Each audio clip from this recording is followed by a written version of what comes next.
Sir, एक खाद्य पूर्ति के गेहूं के चोरी के मामले सामने आ रहे हैं। असंध का एक बड़ा मामला सामने आया है और दूसरी जगहों में भी मामले सामने आ रहे हैं। इंस्पेक्टर्स को जो है जवाब तलब के लिए कहा जाता है, मामले दर्ज होते हैं लेकिन आज तक कार्रवाई नहीं होती है उन इंस्पेक्टर्स के खिलाफ। अब एक असंध का मामला सामने आया जिसमें कहीं करोड़ों रुपए का, लाखों रुपए का गेहूं गीला हो गया, खराब हो गया और गायब हो गया।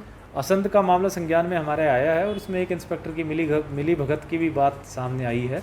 सरकार को एक्शन के लिए लिखा भी है और जो भी इसमें संलिप्त होगा उस पर सख्त कार्रवाई करेंगे और किसी जिला स्तर के अधिकारी से इसकी जांच कराने की बात भी चल रही है। सर, एक अंतिम सवाल पूछना चाहेंगे कि स्मार्ट सिटी के तहत काफी पैसा खर्च किया जा रहा है, अच्छी चीज है कई जगह। सर, इस बार बारिश ने कई सालों का रिकॉर्ड तोड़ा है, लेकिन सबसे बड़ी बात है कि एग्रीकल्चर लैंड में जिन्होंने सब्जियां उगाई हुई थी उनकी सारी सब्जियां नष्ट हो गई हैं और अभी भी पानी काफी खेतों में खड़ा हुआ है। तो इस पर क्या कहना चाहेंगे? इस बार पिछले 3 दिनों में काफ़ी भारी मात्रा में बारिश हुई है और बहुत सालों का ये रिकॉर्ड जो है वो टूटा है।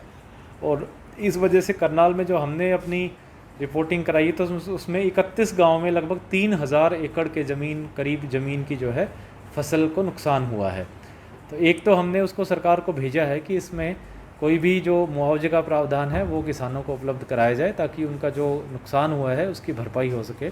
सर, एक करण गेट में जो पार्किंग है वो 2 बजे के बाद खोल दी गई है, गाड़ियों की आवाजाही रहेगी जैसे कि कल व्यापारियों से मुलाकात हुई, लेकिन गाड़ी लोग खड़ी नहीं कर पाएंगे। तो ऐसे में लोगों को क्या मैसेज देना चाहेंगे? 1 महीने का आपने समय दिया है, पार्किंग में गाड़ियाँ खड़ी करें। इसमें हमने विशेष रूप से कुंजपुरा मार्केट के लिए छूट दी है क्योंकि वो व्यापारियों ने ये बताया कि 1 किलोमीटर का लगभग उनको चलना पड़ता है लोगों को और बारिश के सीज़न में लोगों के लिए चलना मुश्किल हो जाता है। और दूसरा, उन्होंने खुद ही हमें एश्योरेंस दिया था कि वो खुद ये इंश्योर करेंगे कि कोई भी गाड़ी वहाँ खड़ी ना हो पीली लाइन के आगे। करनाल में इस बार बारिश का रिकॉर्ड जो है कई सालों का टूटा है और सबसे बड़ी बात है किसानों को जो है काफी नुकसान हुआ। गांवों में इस बार पहली बार जो है देखने को मिला कि पानी जो है 3-3 दिन जो है किसानों की जमीनों पर जो है खड़ा हुआ है। इसका एक मेन कारण ये भी है कि जो सालों पुराने जो नाले चला करते थे या जो भी नाले थे उन पर जो है अवैध कब्जे काफी लोगों द्वारा किए गए हैं, जिस कारण पानी की निकासी में सबसे ज्यादा परेशानी का सामना करना पड़ रहा है। और कई और महत्वपूर्ण मुद्दों पर जो है करनाल के जो उपायुक्त हैं निशांत कुमार यादव, उनसे हम बातचीत कर रहे हैं। सर, इस बार बारिश ने कई सालों का रिकॉर्ड तोड़ा है, लेकिन सबसे बड़ी बात है कि एग्रीकल्चर लैंड में जिन्होंने सब्जियां उगाई हुई थी उनकी सारी सब्जियां नष्ट हो गई हैं और अभी भी पानी काफी खेतों में खड़ा हुआ है। तो इस पर क्या कहना चाहेंगे? इस बार पिछले 3 दिनों में काफ़ी भारी मात्रा में बारिश हुई है और बहुत सालों का ये रिकॉर्ड जो है वो टूटा है। और इस वजह से करनाल में जो हमने अपनी रिपोर्टिंग कराई तो उसमें 31 गांव में लगभग 3000 एकड़ के करीब ज़मीन की जो है फसल को नुकसान हुआ है। तो एक तो हमने उसको सरकार को भेजा है कि इसमें कोई भी जो मुआवजे का प्रावधान है वो किसानों को उपलब्ध कराया जाए ताकि उनका जो नुकसान हुआ है उसकी भरपाई हो सके। दूसरी बात, जो काफ़ी सारी सड़कें हैं और जिनके नीचे या जिनके किनारे ड्रेन्स बनाए जाते हैं तो वो काफ़ी सारे लोगों ने एनक्रोच करके उनको बंद कर लिया है। काफ़ी सारी इस तरह की शिकायतें डेली बेसिस पे मेरे पास आती हैं और उनको हमने ड्रेन्स को ओपन भी करवाया है। लोगों से मैं ये अपील करूँगा कि क्योंकि ये जो इस तरह के नाले बनाए जाते हैं सबकी भले के लिए बनाए जाते हैं और ऐसे समय में ये नाले बड़े काम आते हैं जिनसे पानी निकल करके बरसाती पानी की निकासी मुख्य ड्रेन नंबर 1 या 2 में चली जाती है। तो इसलिए इस तरह के ड्रेन्स को अपने स्तर पे ही चालू करें, इसमें सभी किसानों को फ़ायदा है। सर, दूसरी अगर बात कीजिए, स्कूल आज से शुरू हो चुके हैं तो स्कूलों को किस तरह के एहतियात बरतने की बात कही गई है? क्योंकि आज से स्कूल शुरू हुए हैं, 9वीं से 12वीं और 23 तारीख से जो है 6ठी से 8वीं स्कूल है।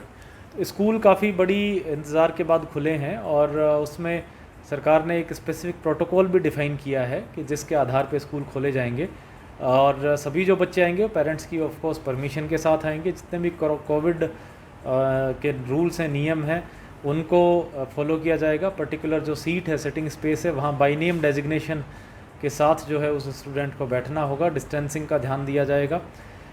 जो ब्रेक्स वगैरह हैं उन पर भी पाबंदी दी गई है। इस प्रकार की सभी शर्तें हैं, उसके साथ स्कूल खुली हैं। और चूँकि ये एक्सपेक्टेड था कि तीसरी वेव बच्चों को ज़्यादा प्रभावित करेगी, इसलिए हमें और ज़्यादा जो है कोशिश रहने की आवश्यकता है कि कहीं स्कूलों के आने के ज़रिए बच्चों को कोई इसका नुकसान ना हो। तो सभी लोग इसका पालन ज़रूर करें। सर, कावड़ियों को लेकर क्या कुछ निर्देश हैं? लगातार काफ़ी कावड़ियों के फ़ोन आ रहे हैं कि हरिद्वार में जो बैन किया हुआ है या खोल दिया गया है, या क्या कुछ मैसेज देना चाहेंगे सभी कावड़ियों को? अभी उत्तराखंड सरकार से और हरिद्वार के डीएम से भी हमें पत्र लिखा गया है कि इस बार जो कावड़ यात्रा बंद कर दी गई है और उन्होंने हमें कहा है कि अपने अपने ज़िले में जो भी कावड़ी आते हैं यात्रा के लिए उनको ये निर्देशित किया जाए कि वो कोई भी वहाँ कावड़ यात्रा के लिए ना जाए। तो हमने भी अपने स्तर पे जो है कावड़ यात्रा को बैन करने के आदेश आजकल में निकल जाएंगे। तो मेरा सबसे आग्रह रहेगा कि कावड़ यात्रा इस बार कोरोना के चलते बंद है तो इसलिए वहाँ ना जाए। सर, जो शहर में लोग लंगर लगा सकते हैं क्या शिवरात्रि को लेकर? परमिशन लेके अगर आप विद इन कोई भी लंगर लगाता है, विद इन गाइडलाइंस लगाता है सरकार की, तो उसमें कोई आपत्ति नहीं है। अगर कोई बड़ी गैदरिंग करनी है तो परमिशन लेकर के लगा। सर, एक खाद्य पूर्ति के गेहूं के चोरी के मामले सामने आ रहे हैं, असंध का एक बड़ा मामला सामने आया और दूसरी जगहों में भी मामले सामने आ रहे हैं। इंस्पेक्टर्स को जो है जवाब तलब के लिए कहा जाता है, मामले दर्ज होते हैं, लेकिन आज तक कार्रवाई नहीं होती है उन इंस्पेक्टर्स के खिलाफ। अब एक असंध का मामला सामने आया जिसमें कहीं करोड़ों रुपए का, लाखों रुपए का गेहूं गीला हो गया, खराब हो गया और गायब हो गया। असंध का मामला संज्ञान में हमारे आया है और उसमें एक इंस्पेक्टर की मिली भगत की भी बात सामने आई है। सरकार को एक्शन के लिए लिखा भी है और जो भी इसमें संलिप्त होगा उस पर सख्त कार्रवाई करेंगे और किसी जिला स्तर के अधिकारी से इसकी जांच कराने की बात भी चल रही है। सर, एक अंतिम सवाल पूछना चाहेंगे कि स्मार्ट सिटी के तहत काफ़ी पैसा खर्च किया जा रहा है, अच्छी चीज़ है, कई जगहों पर अच्छा पैसा खर्च हो रहा है, लेकिन करनाल के करण गेट में एक यादगार रंगोली आपने जो पिछले हफ्ते द्वारा बनवाई गई थी, वो रंगोली बिल्कुल फीकी हो चुकी है, पत्थर उसमें से निकलने लग गए हैं। 8 से 10 लाख रुपये का शायद वो प्रोजेक्ट था, तो क्या ठेकेदार को लिखा जाएगा कि काम किस तरह से किया? बिल्कुल रंगोली फीकी हो चुकी है। वो जो पेंटिंग बनाई गई थी मेनली वो इसलिए क्लियर हो गई क्योंकि उसको समुचित समय नहीं मिला, एक तो सूखने का, क्योंकि एक तो उस करंट गेट मार्केट पे मूवमेंट बहुत है, तो उसके ऊपर से जब व्हीकल्स वगैरह, रेडियाँ वगैरह चलती हैं तो उसकी चमक फीकी पड़ने लगती है। दूसरा, सूखने का समय ना मिलने के जस्ट बाद बारिश होने की वजह से भी उसका नुकसान हुआ है। और ये मेरे ख्याल से, जहाँ तक मुझे अंदाज़ा है, कुछ 80-90 हज़ार का इसका खर्चा था पूरी रंगोली बनाने का, क्योंकि कुछ जो कलाकार हैं उन्होंने इसको बनाया है। और हम अब कोशिश करेंगे कि इसको इससे ना बना के थर्मोप्लास्टिक पेंट से बनाया जाए, जो आप सड़कों पे वाइट पेंट देखते हैं, क्योंकि वो ड्यूरेबल भी है और बारिश से धुलता नहीं है। हालांकि थोड़ा महंगा पड़ता है, लेकिन उससे ब्यूटीफाई करेंगे तो उसका खराब होने के चांसेस कम रहेंगे। सर, एक करण गेट में जो पार्किंग है वो 2 बजे के बाद खोल दी गई है, गाड़ियों की आवाजाही रहेगी, जैसे कि कल व्यापारियों से मुलाकात हुई, लेकिन गाड़ी लोग खड़ी नहीं कर पाएंगे। तो ऐसे में लोगों को क्या मैसेज देना चाहेंगे? 1 महीने का आपने समय दिया है, पार्किंग में गाड़ियाँ खड़ी करें। इसमें हमने विशेष रूप से कुंजपुरा मार्केट के लिए छूट दी है, क्योंकि वो व्यापारियों ने ये बताया कि 1 किलोमीटर का लगभग उनको चलना पड़ता है लोगों को, और बारिश के सीज़न में लोगों के लिए चलना मुश्किल हो जाता है। और दूसरा, उन्होंने खुद ही हमें एश्योरेंस दिया था कि वो खुद ये इंश्योर करेंगे कि कोई भी गाड़ी वहाँ खड़ी ना हो पीली लाइन के आगे, और 4 की 4 लेने चालू हों। तो हमने उनके एश्योरेंस पे उनको 1 महीने का समय दिया है। अगर वो खुद अपनी व्यवस्था अच्छे से चलाते हैं बहुत अच्छी बात है। हमारे जो पुलिस के, ट्रैफिक पुलिस के जवान हैं, वो भी बाइक्स के ज़रिए भी उसकी निगरानी रखेंगे और लोगों को हम कोशिश करेंगे, और साथ में अगर चालानिंग की ज़रूरत पड़ी तो कुछ सिंबॉलिक चालान भी करेंगे, ताकि लोगों में पार्किंग यूज़ करने की आदत बढ़े।